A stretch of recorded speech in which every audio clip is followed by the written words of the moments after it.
the authors don't really have a lot of control over that. But one thing that you can do is look on the advertising section of the media website. A lot of times they'll have, even if it's TV, they'll have the different segments that you can pitch for. They'll have the themes of the publications.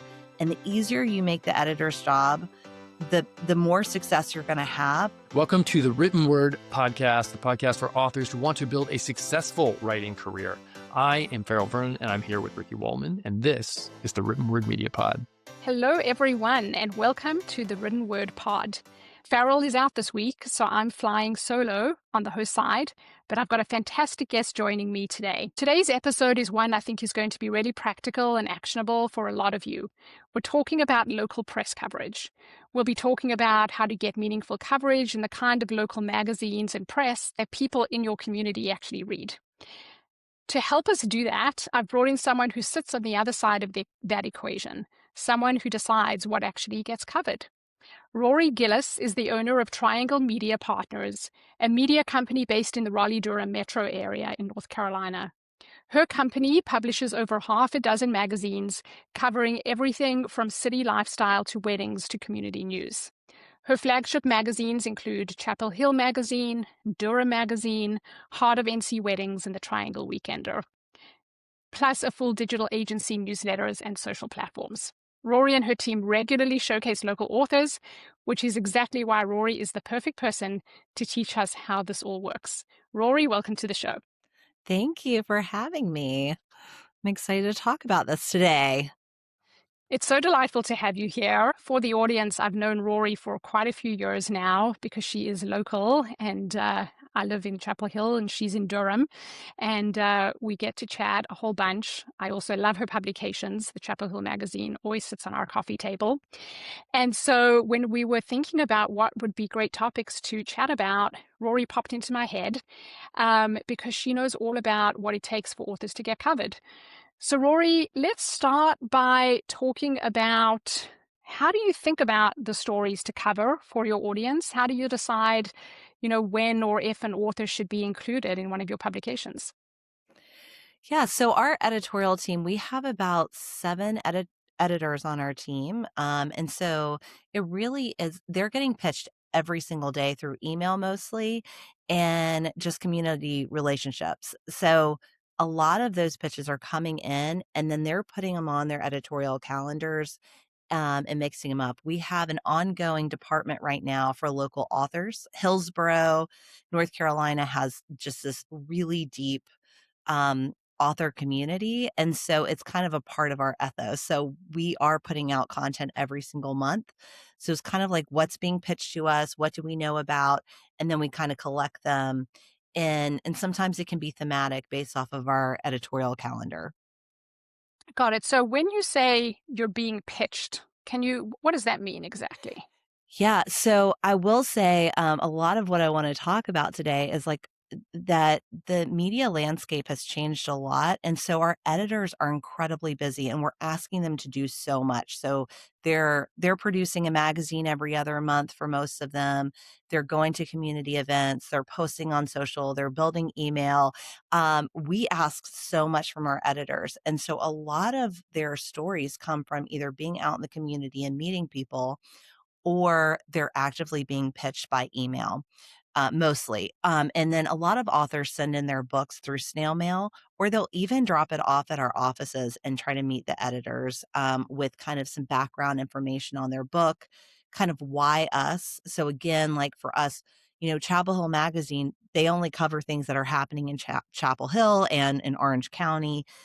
And so it's like, okay, I live in Chapel Hill. I've been here for so many years. So there's kind of that piece of the why us and information on the book, so that they have that information for the magazine. And I was also going to say, thinking about really making it easy for these editors so that they can kind of publish without asking a lot of questions. I know that sounds horrible, but do we have a high resolution picture of the book? Do we have a high resolution picture of the author? And then do we have that why this book and this publication, and also what's interesting about this book, kind of that synopsis? Got it.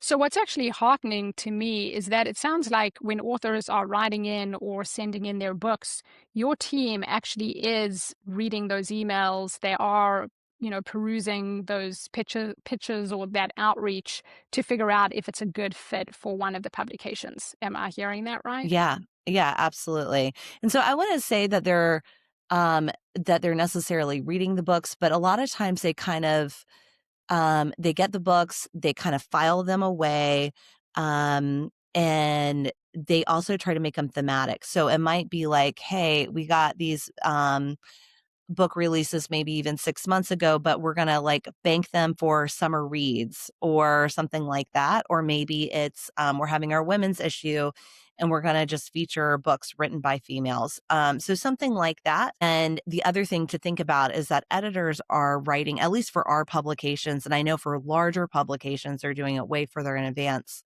But we're actually looking about 3 to 4 months in advance of publishing. So if you think about a May issue, we're actually planning that editorial in January.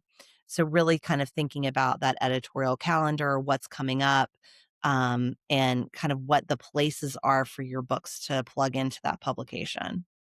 Got it. Yeah, and I hear this a lot from local journalists as well, is that this thematic element is really important. Like, how Mhm. does a story fit into the theme of the month or to the trend of what everyone's talking about? And Yeah. so it sounds like similarly, you have themes for your different publications, and you are also planning ahead of time. So authors shouldn't be discouraged if they don't get coverage right away, because you guys are kind of keeping like a backlist of possible authors and stories for future themes or future editions.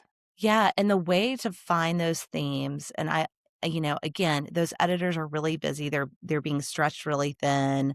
As an author, like the editors don't owe the authors anything, right? And so it's on their timeline. So, the authors don't really have a lot of control over that. But one thing that you can do is look on the advertising section of the media website. A lot of times they'll have, even if it's TV, they'll have the different segments that you can pitch for. They'll have the themes of the publications. And the easier you make the editor's job, the more success you're going to have. So like, hey, I'm a female author, they have a women's focused issue, because you might even be pitching yourself as one of the women being featured, not just your book. So that's definitely an area that you can kind of think, kind of reverse engineer the process. What is the editor looking for that issue, and making sure that you're pitching far enough in advance. That's a great tip. So for, if someone is listening and they're out in a different state, they would go to the website of the publication they're looking at, and you're saying this would potentially be under the advertising section Hmm. or upcoming issues, or even looking at historical issues and saying, hey, Yeah. look, every May they do a women's issue, every fall they do whatever issue. And then when you're pitching, should you actually make that connection for the editor and say, hey, I think I'd be a Yeah. great fit for your women's issue. I think my book's about XYZ, and I think that would fit the theme of your September issue. Yeah, absolutely. I think, and the other thing I would say to authors is that polite persistence is going to absolutely pay off when it comes to these editors. Because again, I mean, we have somebody that will pitch something and then 2 years later we might cover it. So Wow. it's okay to come back to these editors. And a lot of times they don't respond. They're in the middle of deadlines. And I think it's okay to get it in front of them a few times. And also, editors and folks, they turn over, not so much at our publications. We've had a lot of people here for a long time. Um, and finding the editors, the head editors, but also the assistant editors, a lot of the time the head editors are actually making they're making the editorial plan for that issue. But the people that are actually writing it are the assistant editors, or the editorial assistants. They're writing most of the department content. And a lot of times, even the interns are covering that information. So it is good, if you are making that pitch, is to make it to the top editors, but look down the list of editors, make sure you get those names right. Make sure you get those emails right. Make sure you get the publication name right. and send it out to everyone on that list to pitch the idea. Because for here, we source stories from our sales department, from our editorial team, from the art department. Everybody is kind of coming together to think about that issue. Okay, great. So a lot of the time, authors will think that the time to reach out and try and get coverage is when they launch their book or they have a new release coming Yeah. out. But given some of the timeline stuff that we've talked about, it sounds like a book launch isn't the only newsworthy thing that's out there. So can you give us some examples? To say somebody's book came out a year or two ago, um, what would the story be? Like, what's the hook? What should they be pitching? Well, I mean, I think it really depends. So, we have a lot of city regional magazines. So, again, the why us, like we live here, but thinking about kind of like those timely things, the things that are on the editorial calendar is really important. But I think it's also kind of, hey, it's summer's coming up and I have a great summer beach read. Or, hey, I've got something that might fit into another piece of content, which is great. The other thing that we do see authors sometimes pitch is that we're always looking for great writers. And so Hmm. authors don't normally think of themselves as columnists. So you could get a byline with your name and, a little bit of information about your book in a way like that. Hey, I have a point of view, right, on something that's happening locally. And you can kind of get in that thought leadership, but also a little bit of information on your book. So that might be something you could pitch as well. Um, and I think if the publication hasn't covered your book, and even if it has been a couple of years, I think it's okay to continue to pitch that book.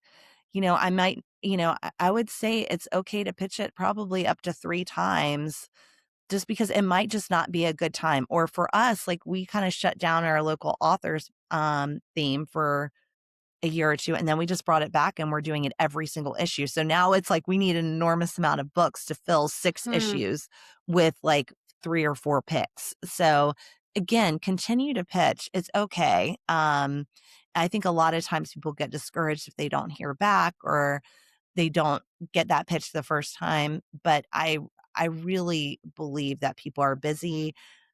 They don't need it now. It's not relevant, so they just kind of forget about it sometimes. So stay on people's radars. And also, I think if you have that polite persistence and you try to build some kind of relationship, people are like, oh, they're not going away. Like this must be important. And I do believe a lot of local media, we're here to celebrate the community and the people in it.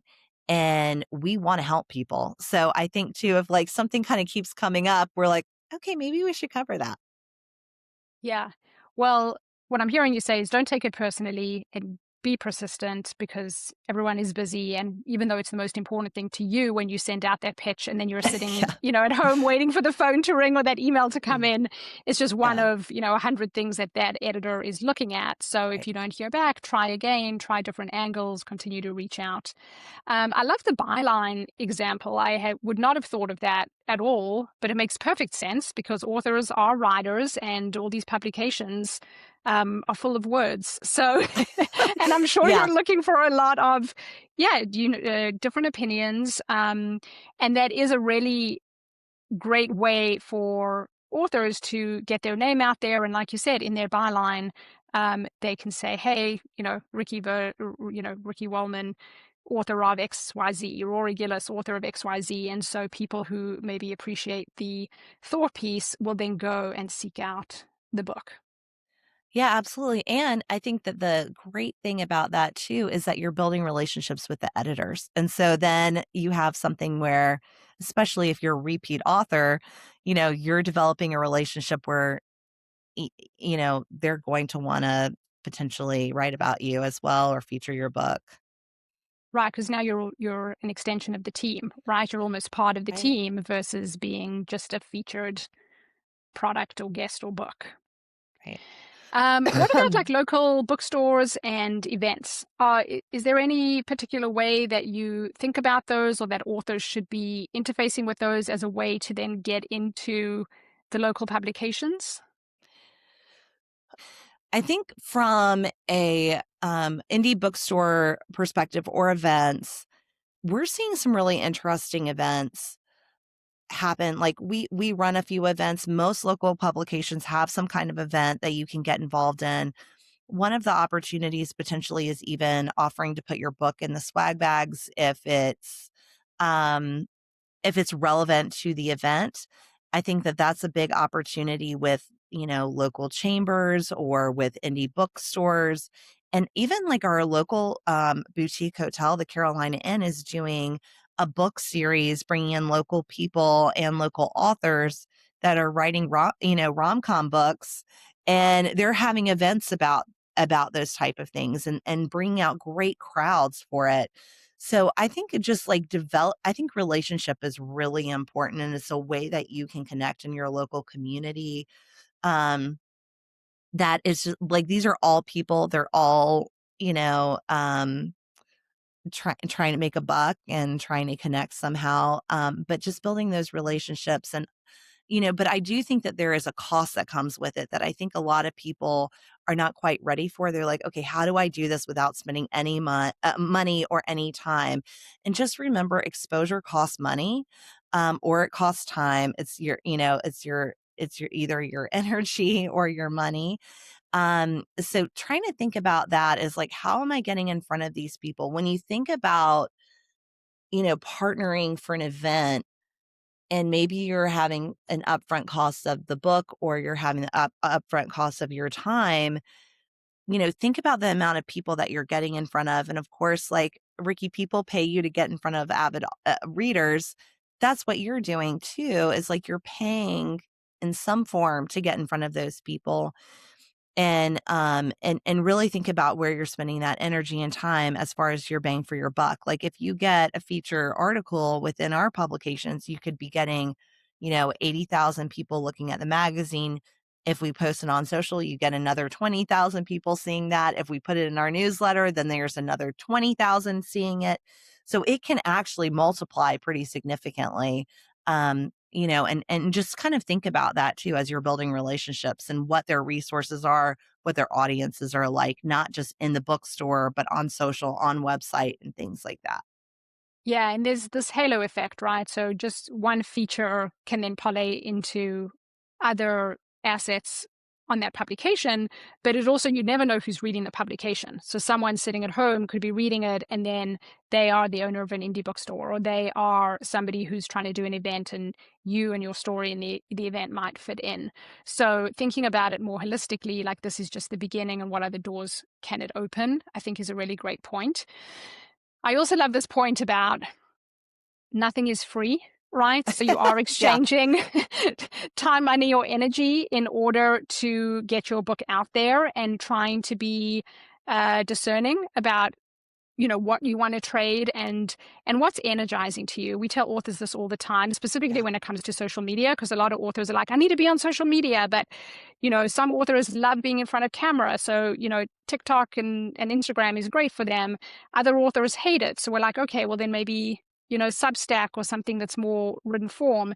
So you have to kind of find your niche, because if you're constantly struggling against something that you don't enjoy doing, it's always going to be hard to do that thing. So try figure out, is it fun for me to go out to local events and talk to the organizer and see if there's a way for me to do local events with them in the future? Is it more fun for me to be a byline writer and reach out to local publications and do it that way? You got to figure out what actually resonates with you as an author, because that will increase your chances of success for sure. Yeah. Well said. I think building that community, I think, is really important in your local area, especially as authors. I'm sure, um, it's a very lonely job, and Yeah. thing to do, and kind of building that community is so important, whether it's through publications or events or local other local authors that you could get together and have local author events or something like that. It's just, try to be creative and go where your energy flows. So as we start to wrap up, let me ask you this, Rory. Are there any no-nos? are there any things that authors really should not do? Because I'm hearing polite persistence, which I think is great, but are there any red flags for you guys or anything that really would turn you off and not want to feature an author in how they approach you, or, any other examples you might have for us? So I went to my editors and I asked them, I'm like, okay, what do you hate the most? Okay. One thing is like not getting the editors' names right. They just said, like, Okay. please make sure that they're not talking to the wrong person. Okay. Making sure you get the name of the publication right. Use your subject line wisely. I think so for my editors, I really ask them to be very communicative with the community because they're going to run into that person, right? Again. And it really, like having a relationship and then not getting a response over and over again, that's really tough. So I think that their jobs is to kind of speak back to people, but a lot of times they won't speak back for a week, 2 weeks, maybe it's a month when they actually need the content. But make sure that subject line is relevant so that they can search their inboxes for it. The other thing is not thinking ahead. I think is like if somebody comes to them, it's the April issue and they're coming, March 3rd and going, hey, I want to get in this April issue, like they're under deadline and they go out to press about 2.5 weeks before the issue actually comes out. So they're really busy go time at that point, and they're not putting anything in that last minute. So that's definitely like a no-no. And then I also think is like spend a little bit of time researching and just looking at the magazines. Make sure that you're familiar with them because it will make your pitch so much better. And there's so much of an upside of just putting that little bit of effort in to kind of knowing what you're pitching for and what the tone should be. And you all are authors, so like how to do that work, right? So I think that those are the most important things for them. And then also again, that polite persistence of just like coming back again, not being sensitive about not hearing a response. But also, looking down that masthead on a regular basis because people do change and those email addresses, go out into the ether. So just kind of looking through a few different people and sending them um, information would be good. Got it. So be thoughtful and do your research and pay Hmm. attention to detail. It's really hard to get someone on your side if you misspell or their name in the email that you're sending to them. I know. They were like, that was their first thing that they shared with me. So it's the little Great. things. Okay, last question of the day. Yeah. Do you have any examples of anything like really creative, innovative that authors have done to catch your attention or that really moved the needle for you? So we had an author that came in, I knew him through the community. And he actually, I met him. He was like, I've written this children's book. And I was like, oh, great. But he knew I had children and he came in and he signed them. And he asked me in the meeting what my children's name were. And he actually brought the book and signed it into my children. Um, and then while he was here, he also left one for the editor and we ended up featuring his book. So that was just like really a thoughtful thing we've had. I love that. That's such a lovely thing to do and meaningful, and obviously got your attention, right? Because you got to take that book home to your kids that night, which is so cool. Yeah, Well, Rory, thank you so much for joining us today. Let's do a little recap for everybody sure. on what we talked about. If you're an author and trying to get local press coverage, the first thing it sounds like is pay attention to the themes and what might be relevant for a publication or for a local journalist at any given time that would resonate with the stories that they're trying to cover, the themes that are buzzing at that particular time. So I think that the action items for your authors are figure out the scope of the media options either in your area or either in your niche. And build an email list and names of the editors and the publications. I would just do a quick spreadsheet on that. You can look on LinkedIn a little bit. You can look at the publications. You can look at their social media, and then write all of that out.